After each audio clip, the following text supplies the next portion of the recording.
Hello everyone, and welcome to Sunup. I'm Lyndall Stout. After plenty of discussion and careful study, Oklahoma producers and landowners are in decision-making mode.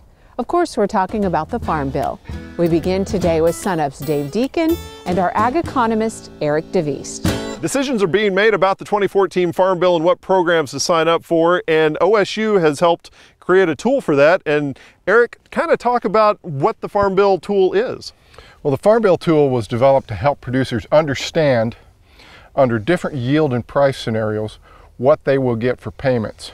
In short, what we're trying to do is help them look at what is the safety net that's available to them under each of these alternatives. And as you've talked before, there's the ARC County program, there's the ARC Individual program, the Price Loss Coverage program, PLC, and then there's also, they can do a SCO, it's a shallow loss crop insurance program they can do with PLC. So we build a tool that helps producers go through and say, if I enroll in this program, and these are the yields and prices that occur, what does my payments look like? And what we're encouraging people to do is say, all right, under a wide range of yield and price forecasts, can I endure given the payment levels that will come out with this program option? So we want them to look at all the different combinations and prices and yields that they can think of.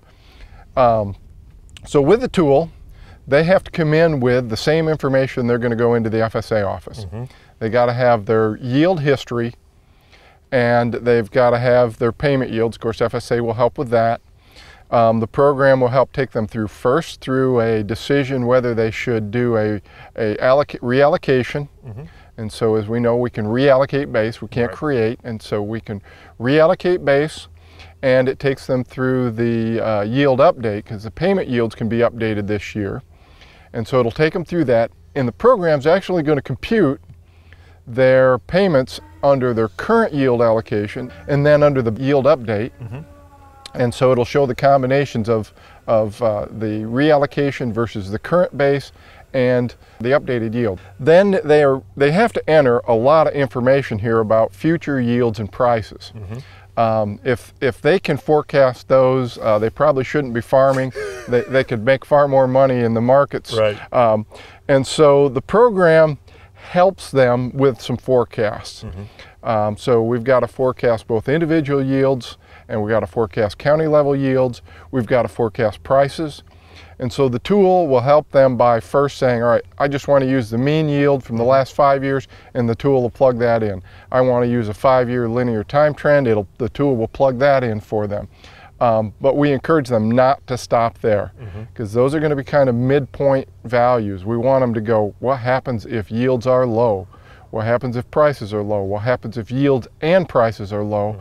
And calculate the payments under each one of those options, because as we've talked about, it's really complex.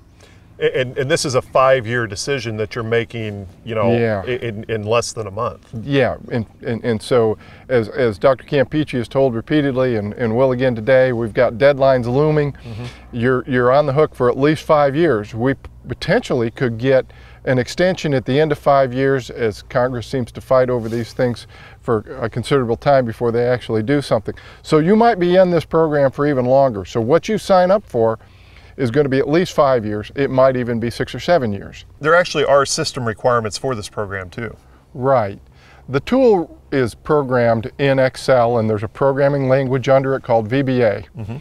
So you have to run this tool in Excel 2007 or newer. It does not run on Macs. That's our biggest question that people get. Unless they have a dual boot system and they boot up under Windows, it's not going to work for them. There are open source code versions of Office products out there. Those don't work with this either. It's got to be Excel. We program for the most common environment, and that's a Microsoft Office product.